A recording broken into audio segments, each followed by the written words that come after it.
Seja bem-vindo ao Direito 4.0. Eu sou Gustavo Miranda e neste podcast converso com as pessoas que estão transformando o direito por meio da inovação, criatividade e tecnologia.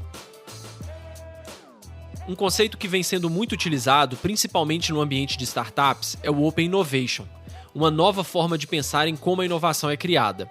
Com uma abordagem menos centralizada, é possível unir empresas, acadêmicos, profissionais, startups e consumidores de diferentes nichos e habilidades para pensar em como inovar e melhorar determinada área ou empresa.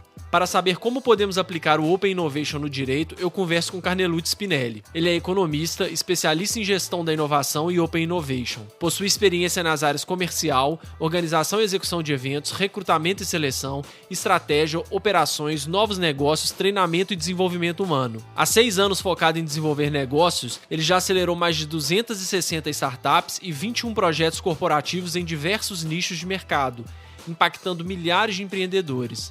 Desenvolveu metodologias de hackathons, inovação, empreendedorismo e intraempreendedorismo em grandes empresas do mercado. Vamos nessa? Carnelucci, seja bem-vindo ao Direito 4.0. Eu acho legal a gente começar esse nosso papo aqui, antes da gente entrar na Open Innovation, na inovação aberta, a gente falar e conceituar um pouquinho assim, de uma maneira bem tranquila, a inovação em si, né? Porque muitas pessoas acabam confundindo muitas coisas e virou um pouco de moda falar sobre inovação. Então, às vezes as pessoas têm algum conceito meio desvirtuado assim, do que é inovação e acham que inovação é só para alguns poucos públicos e algumas poucas empresas. E a gente está vendo cada vez mais que não é bem por aí. O que você me diz sobre inovação? O que para você é inovação e como que foi essa sua jornada até se apaixonar por inovação e empreendedorismo? Legal, Gustavo. Vou tentar fazer alguns links com a minha vida, né? Mas o que você falou é um ponto que eu sempre tenho batido. Muito mais frequente a gente ouve se falar de inovação, né? Você passa perto de uma loja de carro, inova carro, você passa perto de uma farmácia, farmácia, inovação. Então, assim, virou uma palavra gourmetizada, mas que para uns tem uma visão um pouco distorcida e outros também dão uma complexidade muito maior para a inovação do que ela é, né?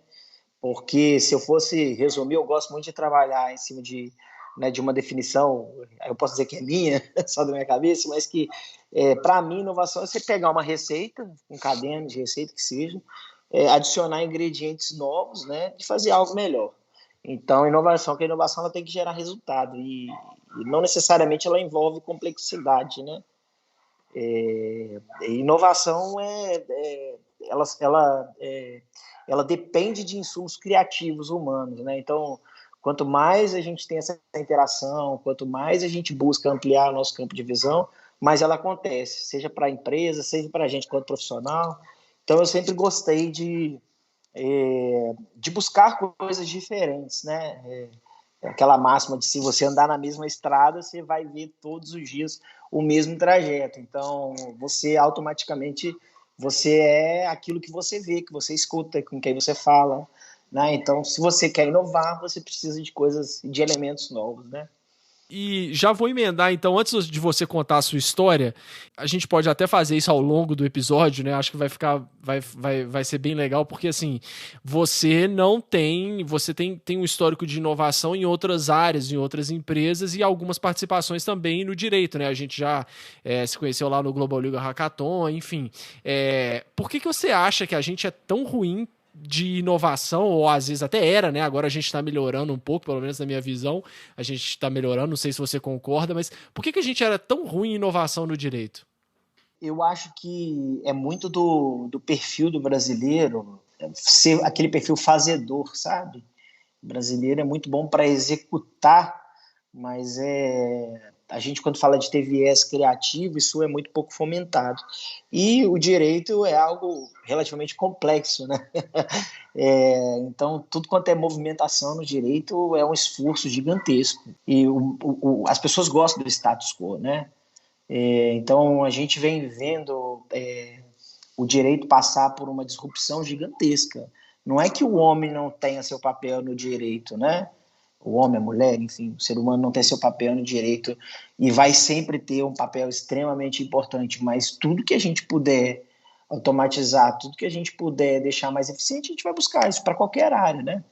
Então, eu acho que no direito também, inclusive, a gente teve essa percepção, né, no Brasil, né, por diversos questionamentos. A gente, se você for parar para ver, assim, eu leigo, né, mas eu vi que muitas pessoas faziam direito para passar no concurso público, né, e isso eu acho que é a grande realidade, assim, e hoje você vê que cada vez mais esses postos não existem, porque cada vez mais o ser humano ele vai deixar de ser aquele executor para ser aquele que traz um insumo criativo, ou que traz informação, que trata dados, que faz análise de dados, né? E isso automaticamente também chega, lógico, na profissão do advogado, né? Na área do direito como um todo, né? O que você viu que melhorou nesses últimos tempos que você teve contato com eventos aí de direito? E aí acho que agora você já pode até falar um pouco dessa sua história de participar de evento, de promover inovação em empresas, e como que tem sido a sua percepção dessa mudança? Eu acho que esse movimento que tem sido feito, né? Eu tenho visto, tive mais interação com o AB Jovem, né? O AB Jovem não, desculpa, o AB Minas, né? Que principalmente puxou esse movimento de trazer o Global Legal para dentro de BH, onde eu consegui facilitar 2 vezes, e eu vi um desejo muito grande por parte desses novos profissionais que estão entrando no mercado, que estão cada vez mais, vamos dizer assim, levantando essa régua do mercado. Então, eu acho isso muito positivo, né? Porque quando você chega numa balança onde você começa a ter uma oferta muito grande de mão de obra, e você tem, né, poucas oportunidades, vamos dizer assim, você tem que reinventar. E essas pessoas estão se reinventando, elas estão buscando forma de reinventar. E automaticamente, né, isso é um movimento positivo. A gente começa a acelerar a evolução, né, do setor como um todo, né, olhando assim como, né, de forma geral. Porque se você tem mais pessoas pensando em inovação, mais você tem novas soluções. Se você tem novas soluções, mais oportunidades você gera, né? E a tecnologia ela traz uma amplitude gigantesca de novas oportunidades, né? Então, acho que esses movimentos têm sido bastante relevantes, tá? O Global Legal mesmo, quantas pessoas que fizeram conexões, startups saíram de um evento, de um final de semana, né? Quantas coisas talvez a gente parou para pensar que até durante muitos anos a gente não pensava, né? Então esses eventos são extremamente relevantes para, né, para a classe como um todo. E eu tenho visto assim um interesse muito forte de escritórios de advocacias, principalmente os maiores, de estar próximo, de estar investindo, né? Porque eles sabem, ou você inova ou a morte chega, de um jeito ou de outro. E aí a gente entra agora realmente na questão da Open Innovation, né? O que é Open Innovation? Você já falou da inovação, que a inovação ela tem que estar agregada aí a resultados, não necessariamente a tecnologia, mas o que a gente puder automatizar e tirar o ser humano para fazer um trabalho mais, né, mais estratégico, mais dedicado, né, que tem um maior impacto, excelente. E aí a gente entra Open Innovation ou inovação aberta. O que afinal de contas é essa Open Innovation?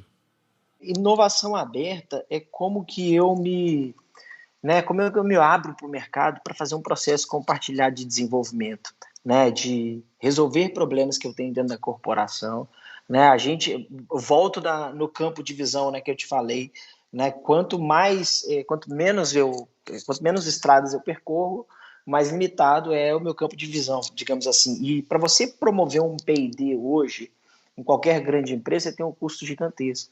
Então, o Open Innovation é eu interagir com o mercado, né, para eu desenvolver soluções que resolvam o meu problema, que resolvam o problema do ecossistema, né, como um todo.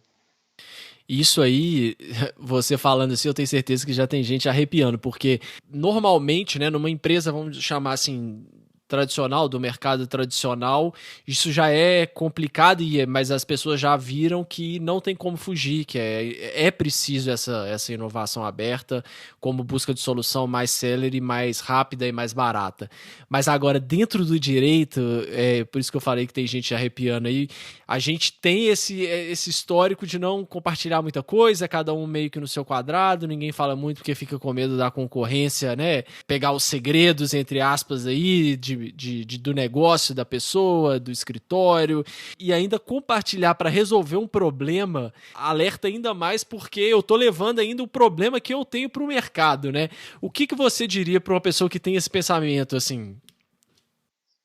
Eu acho que esse é o pensamento mais mortal que existe, sabe? Esse é o pensamento que matou muitas grandes empresas. Vamos trazer um caso bastante batido, né? Da Kodak. A Kodak tinha, salvo engano, ela tinha patente, né? De uma tecnologia. E o fato dela travar no mercado, o dia que a patente dela caiu, o mercado veio para dentro. Então, assim, quando você acha que você está escondendo algo no mercado, engano seu, porque se for um problema, alguém vai vir, vai resolver. Então, por que a gente não buscar e fomentar um novo mercado? Né? Porque você está falando de um mercado. E por maior que seja um escritório de advocacia hoje, ele não absorve o mercado inteiro. Né? Você sempre vai precisar do papel, né? Você sempre vai ter a figura do advogado. E o negócio é o seguinte, aí volto a uma outra máxima, né? Quanto mais pessoas souberem o seu direito, né? Quanto mais pessoas souberem o poder que elas têm pelo papel do direito, mais a gente vai ser um país mais justo, mais, entendeu? Então, assim, é uma questão de um ciclo virtuoso, né? Então, por isso que eu falo que é muito matador, porque isso daí limita a inovação. E a gente vê exatamente isso acontecendo em vários setores, de players do mesmo setor estarem fazendo movimentos. Você tem o seu lado estratégico, você tem o seu relacionamento com o cliente, você tem a sua proposta de valor, mas tem problemas que eles são seus, são de seus concorrentes, eles são, né? E se resolver para você, para os seus concorrentes, não necessariamente você vai garantir que você é melhor, não, isso vai te dar uma operação melhor, mas né, isso interfere no contexto como um todo, no ecossistema como um todo que você está inserido. E a gente tem essa mania de achar que a gente tem a ideia maravilhosa e que ninguém pode saber, porque senão alguém vai copiar e vai fazer, quando a gente vê que, na verdade, até essas ideias mais inovadoras, né, você às vezes não é o único, o que manda mesmo é a execução da ideia, né? Várias pessoas, quem nunca teve essa ideia? Nossa, eu tive essa ideia aqui, se eu tivesse implementado, eu tinha ficado rico, tinha ficado milionário, né? Todo mundo já pensou alguma coisa dessa, nossa, mas na verdade não é isso, o que manda é você conseguir executar isso da melhor forma possível. Exatamente, né? O bom farejamento, né? De você botar aquilo em prática, de você executar. Não adianta engavetar a ideia. Se você sair na porta da sua casa, você vai trupicar em ideia, porque o que mais tem é ideia. O que mais tem ideia, né? As ideias morrem todo dia sentado no sofá. Exatamente. E quando você compartilha, você dá essa possibilidade que você falou, né, de outras pessoas agregarem para tentar resolver o problema, né? E o foco é a resolução do problema. E às vezes, quando você tem uma ideia e você acha que você vai resolver de uma determinada forma, quando você joga para o mercado, você vê que não é bem assim, que a ideia nunca ela tá pronta, ela sempre precisa daquele ciclo de feedback, né, de levar, né?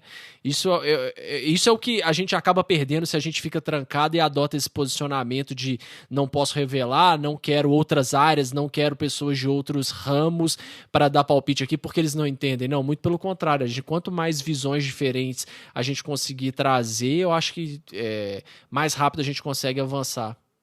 Nossa, com certeza. É elemento criativo, né, Gustavo? É elemento criativo. Vamos pegar nós dois aqui, né? Você trilhou os seus caminhos, volta na questão do caminho, né? Você trilhou os seus caminhos, você tem a sua história, você tem a sua formação, você tem a tua bagagem, eu tenho a minha com a sua é complemento.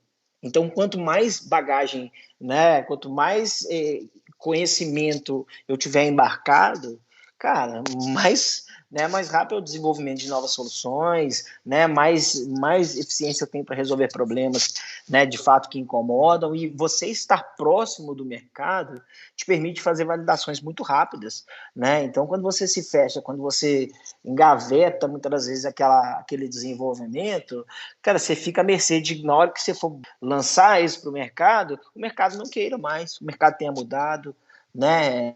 Então, essa interação ela é fundamental. E a gente é tão assim, tem essa cultura tão arraigada que a gente não tem nem, muitas das vezes, a maioria de nós, eu acho, não tem nem essa iniciativa. Por exemplo, o episódio anterior aqui do podcast, a gente conversou com uma empreendedora, uma CEO de uma startup, para ver, poxa, e aí, como que é a sua percepção sobre a atuação dos advogados no mercado de startups, de empreendedorismo? Você acha que a gente pode mudar? Qual que é a sua dor? O que a gente está fazendo de errado? O que a gente está fazendo de certo? E conversar. E a gente teve uma conversa muito legal nesse episódio passado, justamente por isso. Poucas vezes a gente tem sequer essa iniciativa de escutar a pessoa para a qual a gente está tentando resolver esse problema. A gente vai fazendo da nossa cabeça achando que está tudo bem, sem muito se importar se realmente aquilo que a pessoa quer, né? E aí a gente está falando pessoa nesse caso, mas aí pode ser pessoa física, pessoa jurídica, se aquilo que ela quer é realmente que você está conseguindo suprir aquela dor que ela quer, daquele jeito, porque a gente tem essa dissociação muito grande no direito, muitas das vezes, principalmente quando envolve processo, né, de que não necessariamente aquilo que o cliente está te falando vai ter uma relevância na peça técnica que você vai fazer, mas a gente vê que a forma como você conduz isso, às vezes, pelo menos o cliente ter essa sensação de que você está ouvindo, de que tudo aquilo que ele está pesando está sendo levado para o processo, aquela carga emocional, que aquilo ali é a coisa mais importante da vida dele naquele momento. E se a gente não trata daquela forma,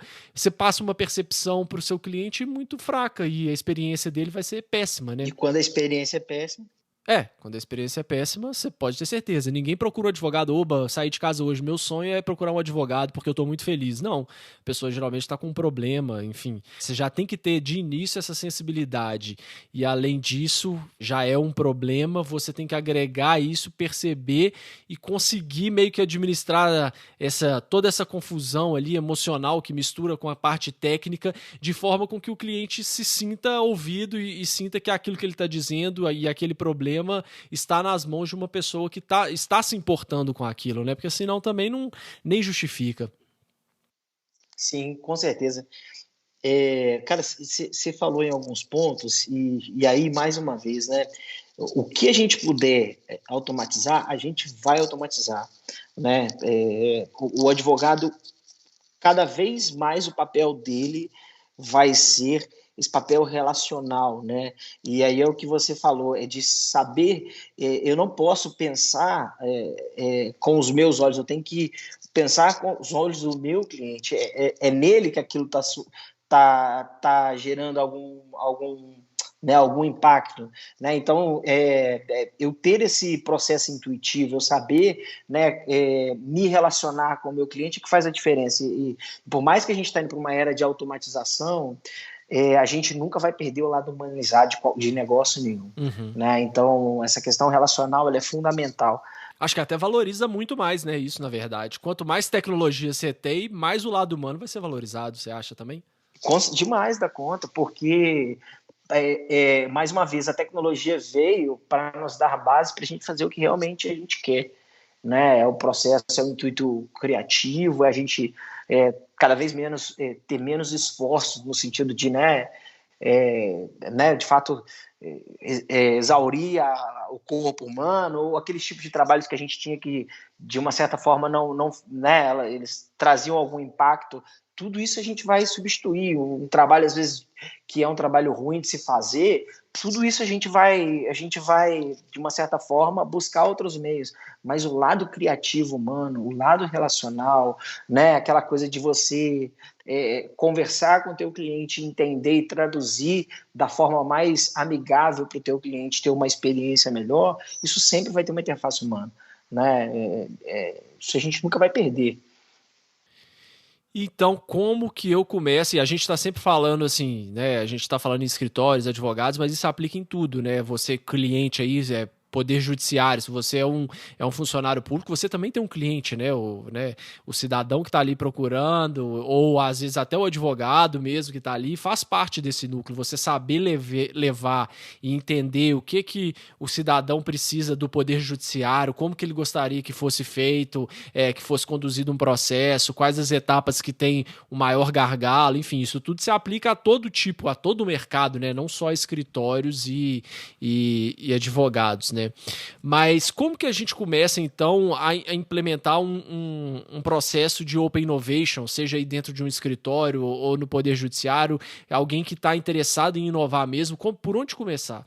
Eu acho que aí é um ponto, sabe, de uma ruptura de cultura mesmo, sabe? Quando você pega uma empresa, vamos dizer, mais tradicional, né, mais fechada, quando ela vai fazer essa virada de chave, ela tem que entender que ela vai precisar mexer na cultura. Uhum. O primeiro passo é estar, vamos dizer assim, disposto a abrir e mexer em cultura, né? Porque quando eu abro para o mercado, né, estou começando um movimento de saber que eu vou buscar insumo, que eu vou buscar informação do mercado para co-criar junto. Então, eu tenho que estar aberto, né? Então, esse é um ponto de partida bem relevante, né? E você tem diversas formas de você implementar a inovação aberta, né? Como que a gente consegue, porque eu vejo isso também, às vezes, é um grande empecilho.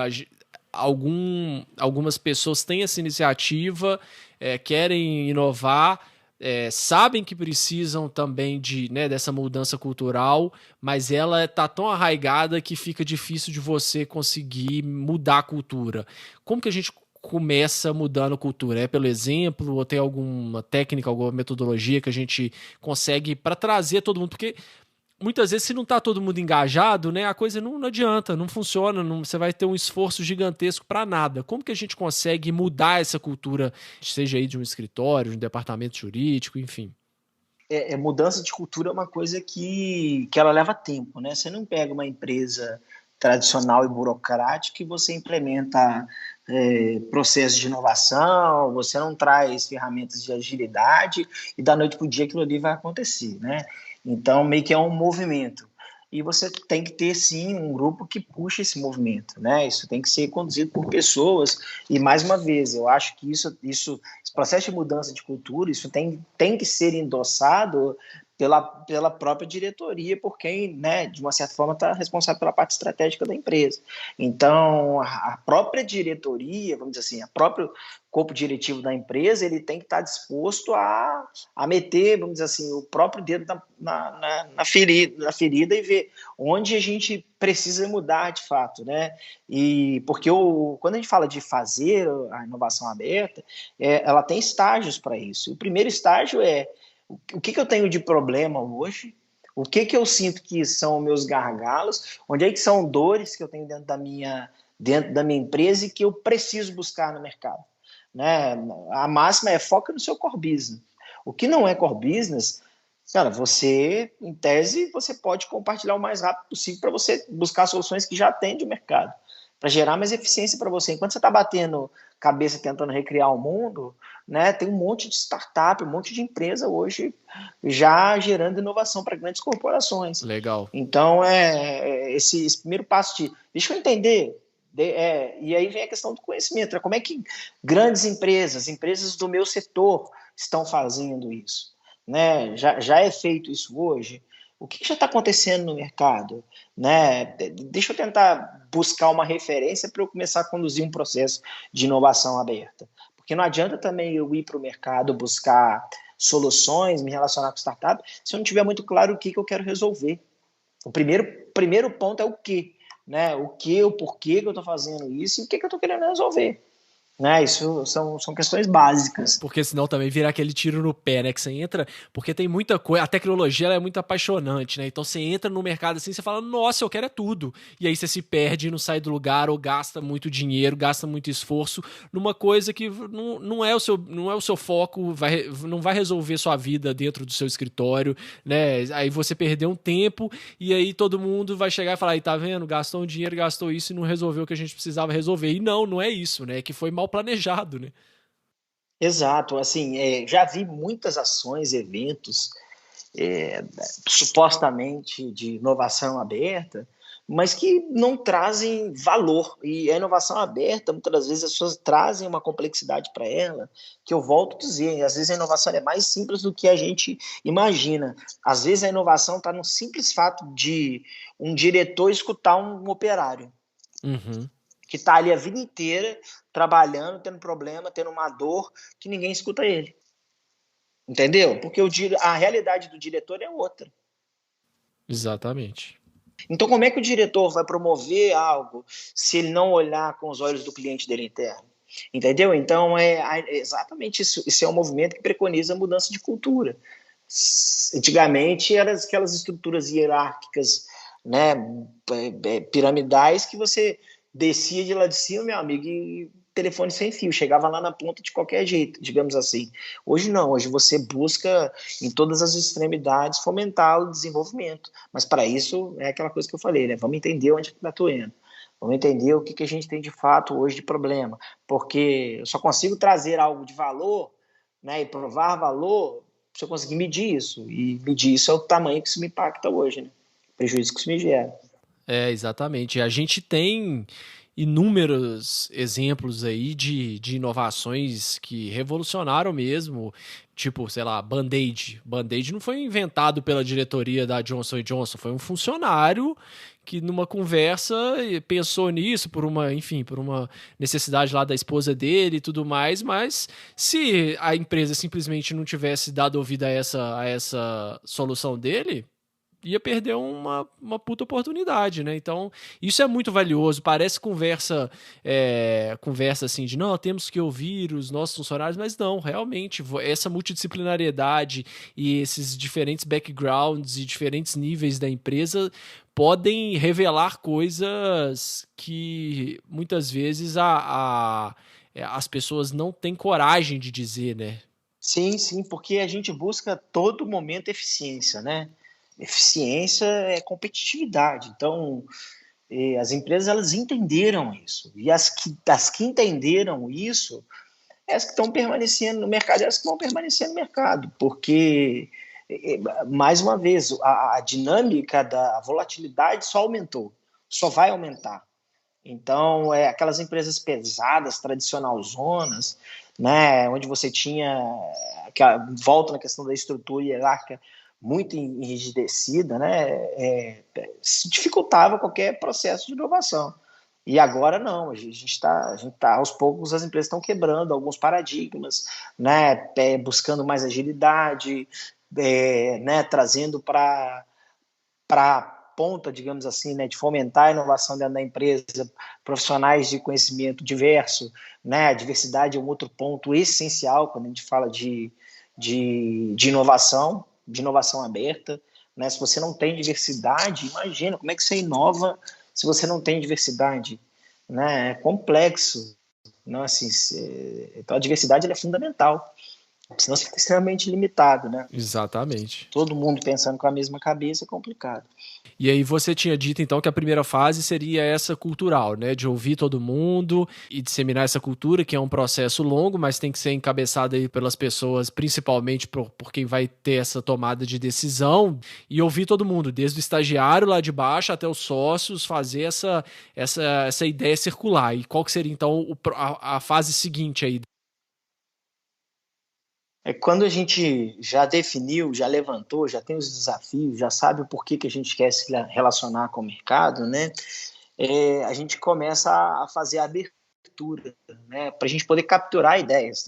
Depois que eu tenho os meus problemas, é hora de eu apresentar isso para o mercado. Então, imagina, eu tenho que são atividades cross, né? Que toda empresa tem, RH, né? Logística, depende, logística, perdão. RH, mas enfim, algumas outras empresas terceirizam a logística, né? Empresas que terceirizam serviços jurídicos, assim, não é o core da empresa, né? Então ela tem diversos problemas relacionados a essas áreas. Depois que ela entende isso, né, ela tem possibilidade de lançar isso para o mercado, porque provavelmente tem hoje uma startup que resolve o problema de uma empresa que é de um segmento parecido, que é de um segmento igual, do mesmo segmento que eu, e que tem basicamente o mesmo modelo de programação, ele consegue replicar aquela solução para mim, né? Então, fazer essa captura de ideias, mais uma vez, ajuda a gente a acelerar, porque imagina você ter que investir em pessoas para desenvolver essa solução, né? O tempo que você gasta, o desenvolvimento, né? O recurso necessário financeiro para desenvolver, as pessoas que vão estar inseridas no desenvolvimento, às vezes é muito mais fácil você abrir e já pegar o que já está pronto no mercado, né? Que já é essa segunda etapa, né? Depois que você faz essa captura com o mercado, você leva, você começa a fazer, em geral, essa interação com startups e empresas do ecossistema, você faz um amadurecimento, né? Vamos testar, vamos ver o quanto que isso encaixa para dentro da empresa, né? Vamos ver o quanto que a sua solução de fato é aderente, vamos criar squads de trabalho da minha equipe com a equipe da startup para que juntos eles façam essa interação e consigam gerar o resultado e fazer a entrega de valor, né? E automaticamente você vai fazendo os testes e validações para implementar a solução. Então, cada vez mais a gente vê esse movimento de startups resolvendo problemas de grandes corporações. E o P&D fica muito mais, digamos assim, direcionado ao core, ao produto em si, entendeu? Entendi. E você já viu, pela sua experiência aí, escritórios fazendo parcerias para captar isso? Eu já vi alguns demo days e tal, mas você já viu algumas parcerias mesmo de escritórios que estão, sei lá, ou investindo nas startups ou tentando buscar e fomentar o desenvolvimento dessas startups para ter um acesso mais rápido a essas inovações? Ou ainda no mercado jurídico ainda tá baixo isso ainda? Tem sim, tem sim. Principalmente os maiores escritórios, né? Principalmente os maiores escritórios. Eu tive recentemente, não é tão recente, né? Tem para mais de um ano, mas foi na pandemia uma ação junto com a Ferreira e Chagas, né? Eles me contrataram para fazer uma facilitação de um hackathon. Usou os próprios colaboradores, mas para estimular a geração de ideias para o escritório. E foi super favorável o resultado, né? Tanto da interação quanto o desenvolvimento dos próprios profissionais, fora as soluções que foram apresentadas no hackathon. Então, já é um movimento que você fala, ainda que não seja, ele é parcialmente de inovação aberta, né, porque ele compõe a base, igual eu falei para você, para a gente abrir para o mercado, mas já é um movimento muito interessante, né? E os próprios escritórios que patrocinam esses eventos, eles patrocinam porque o interesse é de estar próximo mesmo, né? E eu já vi nesses eventos, sim, escritórios maiores abordar com o intuito de desenvolver startups que estão nascentes, né? Startups nascentes ali. A gente até vê, por exemplo, a gente falou do GLH, né, do Global Legal Hackathon. Ao final ali, pelo menos a minha percepção é de que sempre tem um diálogo. Às vezes, né, tem alguns escritórios que fazem parte da banca avaliadora ali e estão envolvidos em algum dia ou de uma banca prévia e tal. Sempre rola essa interação, essa pergunta. Às vezes, no final, a gente ouve até alguns comentários. Nossa, isso é o que eu quero pro meu escritório, essa ideia é o que eu quero. No final, vem cá que a gente precisa conversar. Então, é uma coisa muito legal, né? Não é uma coisa abstrata que, vou fazer um evento, patrocinar aqui só pra como forma de divulgar a marca. Não, tem resultados concretos e tem negócios que estão surgindo daí, né? E como que você acha que às vezes, assim, quem tem um escritório menor ou quem é um advogado autônomo pode começar também a se relacionar com essas startups? Qual dica que você daria para que começasse esse relacionamento? Porque às vezes a pessoa não tem uma verba muito grande para fazer um patrocínio ou, enfim, participar mais ativamente assim do evento. O que você recomendaria?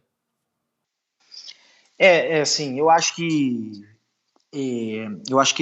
todo mundo, assim, deveria participar de um evento imersivo, né? Trazendo o exemplo do Global Legal, que é um evento de imersão. Esses eventos é o que você falou, acontece as conexões, você se desenvolve, você vê novas frentes tecnológicas surgindo. Novas pessoas também, né?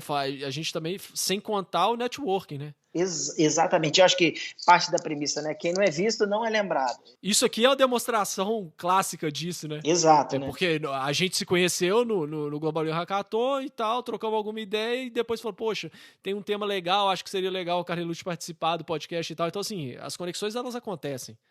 Demais, e eu costumo até brincar assim, Gustavo, porque assim como eu tenho tô tendo essa interação com você, todos esses eventos que eu vou sempre me traz um desdobramento muito legal. E eu costumo brincar hoje que eu não faço prospecção comercial mais, porque além de trabalhar, né, para uma grande corporação, eu tenho também meu CNPJ que eu faço minha prestação de serviço. Mas quando você entra para um ecossistema, quando você é visto, quando você cria referência, automaticamente, né, você vai alcançando novos resultados. Então, para aquele novo empreendedor, estar presente, né, estar a par do que está acontecendo, tem muitas startups e recursos que podem respaldar e facilitar o trabalho do advogado, seja para um CRM, para manter um relacionamento com o cliente, seja um aplicativo de gestão de tarefas para um escritório, né, seja um aplicativo de acompanhamento, enfim, existem soluções que às vezes a pessoa está limitada. Então, indo para esses eventos, estando nesses movimentos, ela consegue, né, identificar novas possibilidades. Não, total. E uma coisa que eu acho legal também, assim, outra palavrinha que virou palavra da moda, da hype, é disrupção, né? Então, às vezes as pessoas usam disrupção como sinônimo de inovação. Nossa, aquele aplicativo disruptivo, não sei o quê, tudo agora é disruptivo. Mas na verdade não é.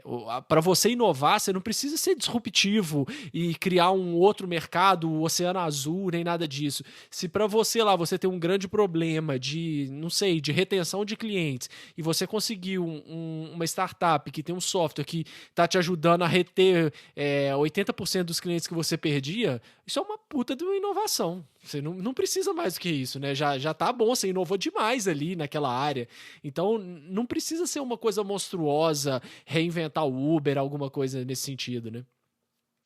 Eu acho que é aí que está a complexidade, né? Que as pessoas trazem para os negócios, né? E assim, o disruptivo, ele é o que você falou, ele é um em um milhão, né? Uhum.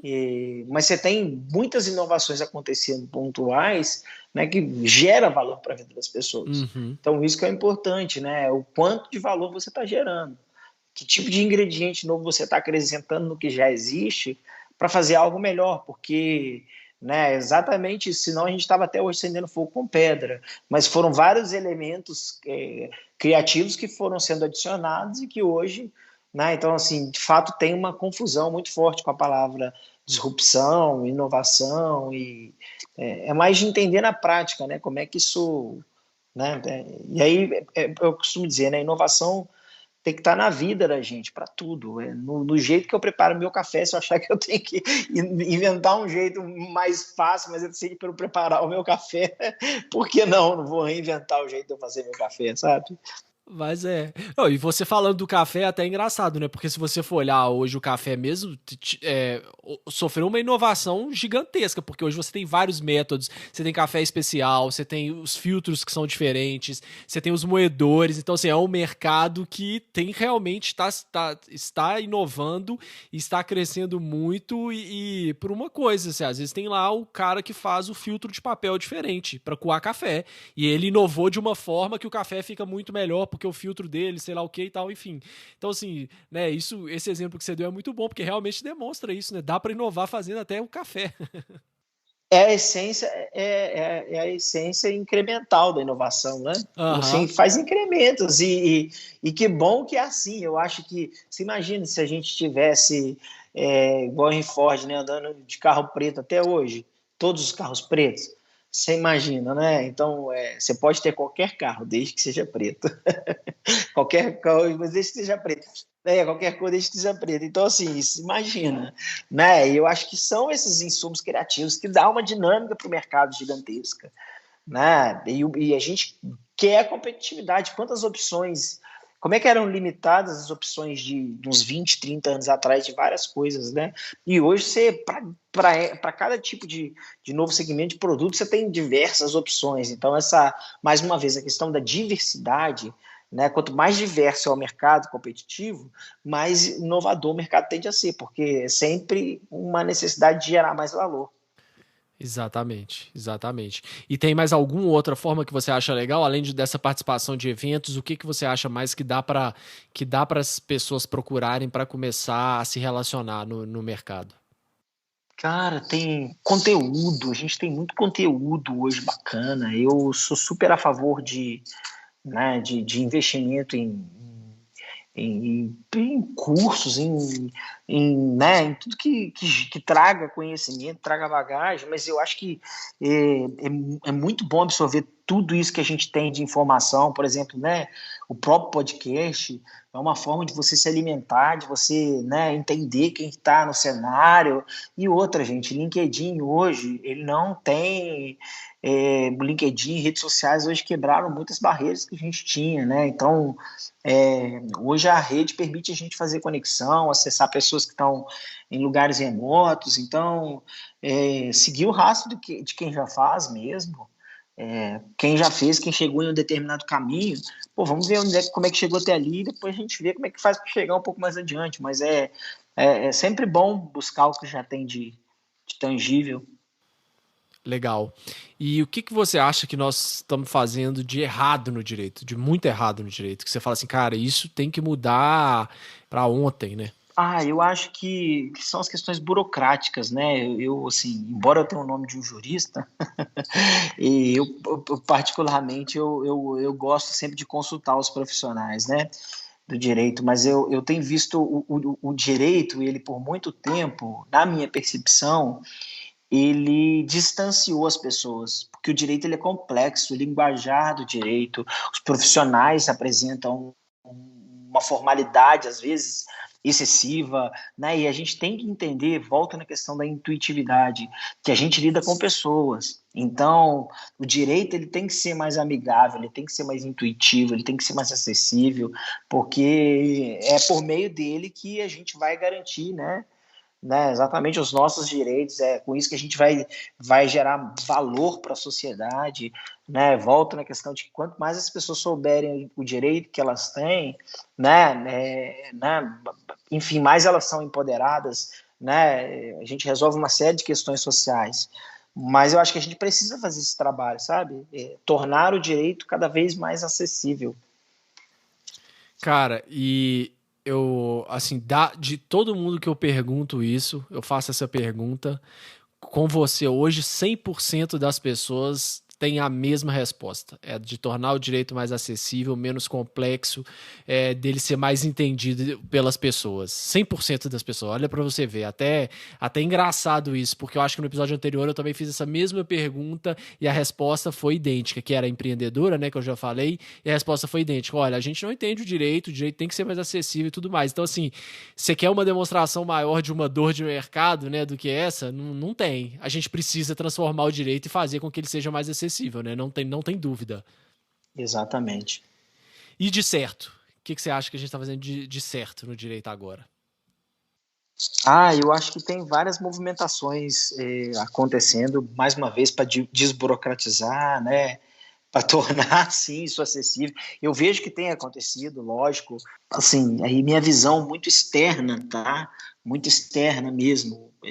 Mas eu tenho visto, talvez, o órgão da classe, né? O OAB movimentando, fomentando, estando aberta. Eu não sei, mais uma vez, talvez não consuma tanto conteúdo da área jurídica, mas eu tenho visto esses movimentos, né, dos próprios advogados buscando, dessa galera mais jovem que está chegando aí mais ávida por trazer novos elementos, para absorver conhecimento também, que já virou a chavinha, que já entendeu que não dá para ser naquele padrãozinho formal, engravatado. Então, acho que isso daí são pontos positivos. E é aí que a gente vai transformar. E muitas startups nascendo, né? Se for ver, pô, tem muitas startups nascentes. Eu acho isso muito legal. Muito legal. Dentro da área do direito, né, especificamente, que você fala. Sim, sim, sim, sim. E é problema que não acaba, né? Tem ideia para tudo aí, para a gente conseguir resolver, porque realmente, como você disse, o direito é muito complexo e tem várias coisas que envolvem. Então, mais uma vez voltando, essa ideia de compartilhar, eu acho que a gente só tem a agregar mesmo, porque é muita coisa, é muita gente, é muita dor. O profissional do direito vai ser, eu acho, cada vez mais valorizado. A gente já falou aqui também várias vezes que essa visão de que, nossa, o advogado vai ser substituído e tal, não, isso não tem nada a ver, porque só vai ser substituído o advogado que está fazendo trabalho de robô, realmente, porque aí não faz mais sentido, né? O mercado não comporta mais esse profissional do Ctrl-C, Ctrl-V, porque a tecnologia vai fazer muito melhor, muito mais barata. Então, realmente, eu acho que a gente tem que mudar essa inovação aberta e trazer pessoas de outras áreas, de outros mercados para cá. A gente só tem a ganhar com isso. E você tem alguns cases assim legais que você acha de trazer, de demonstrar alguma coisa que foi significativa em um determinado mercado, e aí não necessariamente precisa ser jurídico, mas que aplicaram o Open Innovation e tiveram um resultado legal para compartilhar com a gente? Ah, você tem várias empresas hoje já fazem, né? Você tem a Natura, que tem hubs de inovação, o próprio Itaú, assim, acho que é válido a gente falar. O Itaú tem o Cubo hoje, em que ele tem diversas startups, né? Hoje o Cubo tem outras mantenedoras também, diversas startups que hoje fazem parte do Cubo, né? Um hub de inovação que permite as startups terem visibilidades aí para o mercado, desde acesso a investidor, a mentoria de qualidade. Então, muitos negócios têm nascido, acho que é um case bem relevante, que é válido a gente né, mencionar hoje no Brasil. A gente tem, por exemplo, em Minas Gerais, o próprio Mine Hub, que é um hub de inovação da mineração, né? Você tem várias empresas hoje que compõem esse hub para gerar soluções em conjunto para a mineração. Então, né, você começa a ver um movimento muito compartilhado, né? Elas se juntaram, né, criaram esse hub dentro do Work, e ali todas elas expondo para o mercado quais os problemas que elas têm compartilhado para permitir novas soluções. Então, você começa a ver um ciclo virtuoso, né? Então, acho que são casos bem relevantes, assim. Legal. Para quem ficou interessado nesses temas assim, tem algum material, algum livro, enfim, algum curso que você indicaria para como começar esse processo de inovação dentro de uma empresa, dentro do escritório? Tem algum guia ou alguma coisa que você indicaria? Olha, tem muito material hoje disponível, né? Mas eu gosto bastante dos conteúdos da Distrito, que também é um hub de inovação. Eles produzem bastante conteúdo relevante, que eu acho bastante robusto. É uma linguagem bem fácil, eu gosto de consumir o conteúdo deles. O pessoal da Liga Ventures hoje também faz todo o mapeamento e desenho do mercado, então produzem bastante conteúdo. A aceleradora ACE também, hoje eles também produzem bastante conteúdo nessa linha. Neoventures, a gente tem podcasts também, o AAA de inovação do Ricardo Amorim, tem muitas frentes para absorver conteúdo disponível no mercado, e gratuito, né, que é o melhor. E aí se inspirar também nessas outras áreas, né? Não ficar preso só ao direito, porque a gente ainda está muito no começo, né? Da questão da inovação do direito, né? Então, às vezes, uma boa fonte seria pegar essas empresas mais do mercado mesmo, que não tem essas restrições que a gente tem, por causa do AB, enfim, e dar uma olhada no que essas outras empresas estão fazendo, né? Eu gosto sempre de buscar inspirações em outras áreas, em outros setores, porque muitas coisas a gente consegue aplicar. A gente, querendo ou não, pelo fato de ter essas restrições, a gente fica meio atrasado no direito, mas por um lado isso é bom porque a gente consegue ver o que outras empresas estão fazendo e que provavelmente vão acontecer também daqui a um tempo no direito, né? Então, se a gente consegue se antecipar a isso, igual os hackathons começaram em outras empresas, não foi no direito. E aí a gente pegou e bebeu nessa fonte e trouxe para o direito. Então, quem já estava ligado, que estava acontecendo isso em outras áreas, que outras empresas vocês estavam usando essa metodologia, as metodologias ágeis mesmo, a gente já até abordou aqui, e você falou também do case do Itaú, né? O Itaú, até na forma de gerenciar processos e departamentos, né? E outros escritórios, e próprio internamente mesmo, o Itaú está inovando, ele está usando metodologias ágeis, como Kanban, Scrum, enfim, para fazer isso. Quem já estava ligado, que foi, obviamente, né, que estava acompanhando que isso estava acontecendo em outros setores, consegue trazer isso. Pô, será que se aplica ao meu escritório? Será que se aplica ao meu departamento jurídico? Dados, todo mundo está falando há tempos, já virou até clichê, né, que os dados são o novo petróleo. Tá, beleza. Passou um tempo, a gente teve jurimetria, a gente está tendo vários movimentos de cientistas de dados, analistas de dados jurídicos, então ficar atento a ter esses insights, né? Quando você bebe em outras fontes, você abre sua mente e consegue antecipar o que você pode incorporar no seu dia a dia, né? É meio que uma gasolina, né? É um combustível, é uma gasolina. Exatamente. Carnelucci, então pra gente já ir caminhando pro final do episódio, eu vou fazer aqui algumas perguntas rápidas, as respostas não necessariamente têm que ser rápidas, mas qual foi a dica mais valiosa que você já recebeu? Não vai com muita sede ao pote. Calma, né? Vai com calma. Respira, né? Boa. E o que significa sucesso pra você? Cara, sucesso é paz. Boa. Sucesso é paz. Para quem quiser te acompanhar na internet, quais redes sociais que você usa? Uso LinkedIn, Instagram, Facebook, bem pouco, né? Mas carnelucci.spinelli. Beleza, vamos colocar aqui na descrição do episódio todas as suas redes sociais para quem quiser acompanhar aí seu trabalho. Carnelucci, mais uma vez, então, muito obrigado por participar do Direito 4.0. Beleza, Gustavo, eu que agradeço, é sempre um prazer. Já estou com uma parceria há um bom tempo com a turma do Direito e seguimos, né? O nome a gente tem, não somos advogados, não sou advogado, não, mas o nome de jurista eu tenho, então, brincadeiras à parte, é sempre bom contribuir e colaborar com a turma.